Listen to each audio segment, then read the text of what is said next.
Welcome students, आप देख रहे हैं आपका अपना channel AS classes. You are watching your own channel AS classes. जैसा कि आप जानते हैं, हमारे एएस क्लासेस चैनल का जो मेन उद्देश्य है वो ये है कि किसी भी कीमत पर किसी भी बच्चे की जो पढ़ाई है वो रुकनी नहीं चाहिए। इसी बात को ध्यान में रखते हुए मैं अशोक शर्मा फिर हाजिर हूं आपके सामने एक नया एजुकेशनल वीडियो लेकर।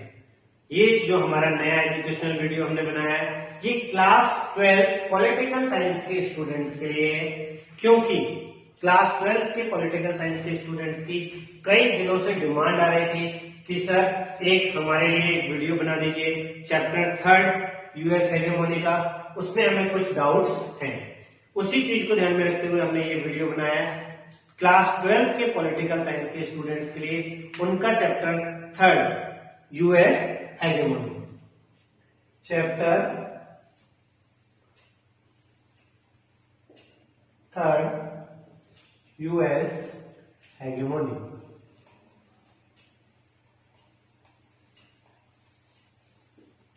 क्लियर? इस चैप्टर से रिलेटेड जितनी भी हमारी एनसीईआरटी बुक में इंपॉर्टेंट टॉपिक्स हैं, जो इंपॉर्टेंट पैराग्राफ वाइज टॉपिक्स हैं, उन पैराग्राफ वाइज टॉपिक्स को हम इस वीडियो में एक्सप्लेन करेंगे और वो सारी चीजें जो हमारे बोर्ड एग्जाम से रिलेटेड है, जो बोर्ड एग्जाम में कई बार रिपीट हुई है, उनको भी साथ साथ डिस्कस करते चलेंगे। तो चलो स्टार्ट करते हैं और देखते हैं आखिर इस वीडियो में हमारे कौन कौन से इंपॉर्टेंट टॉपिक्स हैं जो हम लोग पढ़ेंगे।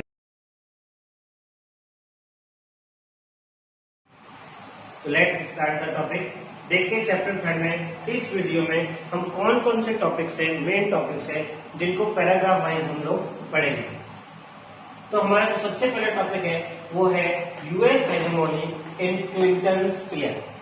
क्लिंटन के समय किस तरीके का जो यूएस की वर्चस्व था वो हम देखेंगे और इसके अंतर्गत हम दो सब हेडिंग्स पढ़ेंगे।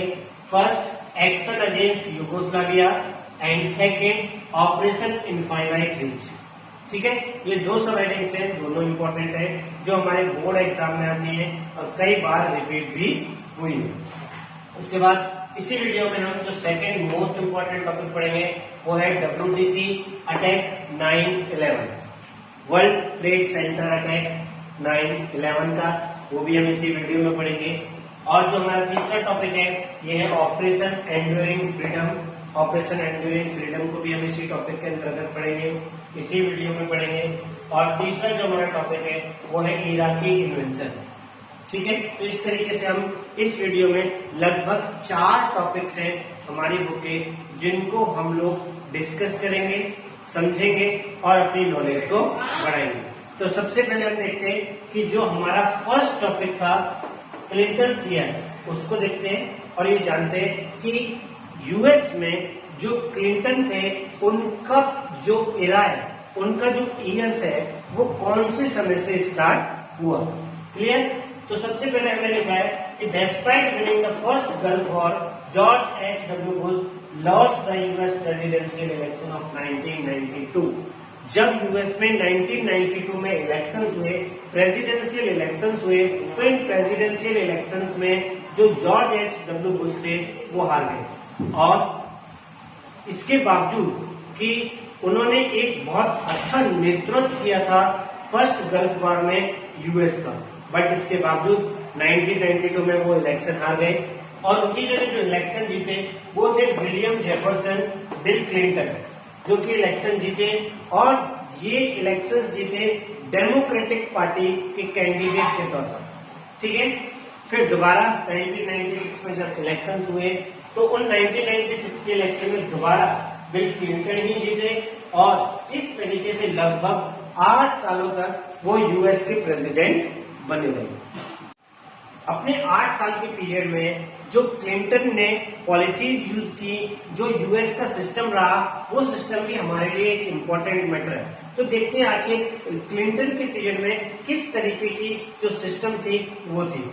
यहाँ पर साफ लिखा है कि during his year US was more inclined towards internal affairs rather than the global affairs. जो क्लिंटन का पीरियड था, इस पर्टिकुलर क्लिंटन पीरियड में ज्यादातर इंटरनल अफेयर्स की तरफ ध्यान दिया गया। इंटरनल अफेयर्स मींस यूएस के जो अपने इंटरनल मैटर्स थे उनकी तरफ ज्यादा फोकस किया गया रेदर देन दी ग्लोबल अफेयर्स, यानी बाहर की नीतियों की तरफ उन्होंने इतना विशेष ध्यान नहीं दिया। हम ये कह सकते हैं कि US focused on soft matters rather than the hard politics of military power. जो क्लिंटन का पीरियड था उस पर्टिकुलर पीरियड में जो यूएस था उसने सॉफ्ट मैटर्स की तरफ ध्यान दिया बजाय hard politics of military powers की तरफ। तो देखते हैं कि सॉफ्ट मैटर्स क्या थे जिनकी तरफ ज्यादा फोकस किया गया। वो सॉफ्ट मैटर्स थे, सबसे पहला जो था वो था क्लाइमेटिक कंडीशंस। ठीक है, क्लाइमेटिक कंडीशंस के बाद जो दूसरा मोस्ट इंपॉर्टेंट फैक्टर था वो था प्रमोशन ऑफ डेमोक्रेसी, और थर्ड जो था वो था वर्ल्ड ट्रेड मींस विश्व व्यापार की तरफ। ये सॉफ्ट मैटर्स थे मींस जिसमें साफ तौर पे दिखाई देता है कि कोई मिलिट्री का इतना हार्ड पावर्स वाला काम नहीं था। लेकिन इसके बावजूद हम ये नहीं कह सकते कि क्लिंटन के पीरियड में यूएस ने कोई मिलिट्री एक्शंस नहीं लिए। उस पर्टिकुलर पीरियड में, क्लिंटन के पीरियड में, दो इंपॉर्टेंट मिलिट्री एक्शंस हुए थे जो हमारे बोर्ड एग्जाम के लिए बहुत ज्यादा इंपॉर्टेंट हैं। देखते हैं वो दो इंपॉर्टेंट जो मिलिट्री एक्शंस थे वो कौन से थे। सबसे पहला जो इंपॉर्टेंट एक्शन था वो था action against Yugoslavia. Action against Yugoslavia जो कि 1999 में हुआ था, और इस एक्शन में क्या हुआ ये हमें पता होना चाहिए। ये एक मिलिट्री एक्शन था यूएस का against the forces of Yugoslavia. Yugoslavia की जो फोर्सेस थी उसके अगेंस्ट एक मिलिट्री एक्शन लिया गया था, और ये मिलिट्री एक्शन यूएस की तरफ से था। आखिर ये मिलिट्री एक्शन क्यों हुआ, क्या कारण था कि उसको एक मिलिट्री एक्शन लेना पड़ा, ये रीजन हमारे लिए इंपॉर्टेंट है क्योंकि 1 मार्क्स में से पूछा जा सकता है। तो हम देखते हैं कि जो यूगोस्लाविया में कोसोवो नामक एक जगह है वहां पर अल्बेनियन कम्युनिटी थी जो वहां मेजोरिटी फॉर्म में थी। तो जो यूगोस्लाविया की फोर्सेस थी वो लगातार उनको परेशान कर रही थी, उनको ट्रबल में डाल रही थी। इसी वजह से जो नाटो था, नाटो ने एक्शन लिया यूगोस्लाविया फोर्सेस की तरफ। उसने यूएस के साथ मिलकर, नाटो की फोर्सेस ने यूएस के साथ मिलकर जो यूगोस्लाविया के मेन टारगेटेड एरियाज थे उन टारगेटेड एरियाज पे लगातार 2 महीनों तक बमबारी की, और इस बमबारी से बहुत ज्यादा नुकसान भी हुआ।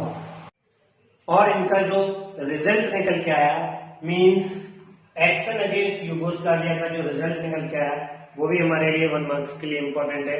तो देखते हैं क्या रिजल्ट निकल के आया। तो सबसे पहले तो वहां पर जो गवर्नमेंट थी स्लोबोदान मिलोसेविक की, वो गवर्नमेंट गिर गई। ठीक है, यानी कि अब उसकी वो गवर्नमेंट वहां पर काम नहीं कर पाएगी। दूसरा, वहां कोसोवो में अब किसका कंट्रोल हो गया, नाटो की फोर्सेस का कंट्रोल हो गया। ये रिजल्ट था जो कि मिलिट्री एक्शन था जो कि यूएस द्वारा लिया गया था यूगोस्लाविया के अगेंस्ट में। क्लियर। इसके बाद हम देखते हैं सेकंड जो हमारा इंपॉर्टेंट टॉपिक है, जो सेकंड इसकी सब हेडिंग है क्लिंटन ईयर की, उसके बारे में हम लोग पढ़ते हैं। और जो सेकंड इंपॉर्टेंट मिलिट्री एक्शन था वो था ऑपरेशन इनफाइनाइट रीच। ये भी क्लिंटन के पीरियड में ही एक मिलिट्री एक्शन था जो कि यूएस द्वारा लिया गया।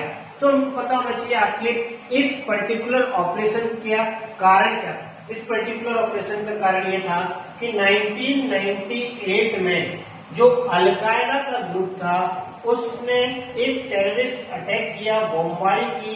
यूएस के जो एम्बेसीज थे जो कि कीनिया के नैरोबी नामक स्थान पर थे और तंजानिया के दार एस सलाम नामक स्थान पर थे। इन 2 पर्टिकुलर एम्बेसीज पर अलकायदा के द्वारा बमबारी की गई, और इसी अटैक की वजह से जो यूएस था उसने एक मिलिट्री एक्शन लिया इस अलकायदा के अगेंस्ट में। और इसके लिए उन्होंने जो एक्शन लिया उसमें उन्होंने एक कंटिन्यू फॉर्म में जो क्रूड मिसाइल अटैक था वो अलकायदा के जो मेन ठिकाने थे अफगानिस्तान और सूडान नामक स्थान पर, उन दोनों ही ठिकानों पे उनको टारगेटेड करते हुए वहां पर कंटिन्यू मिसाइल्स जो है वो दागी।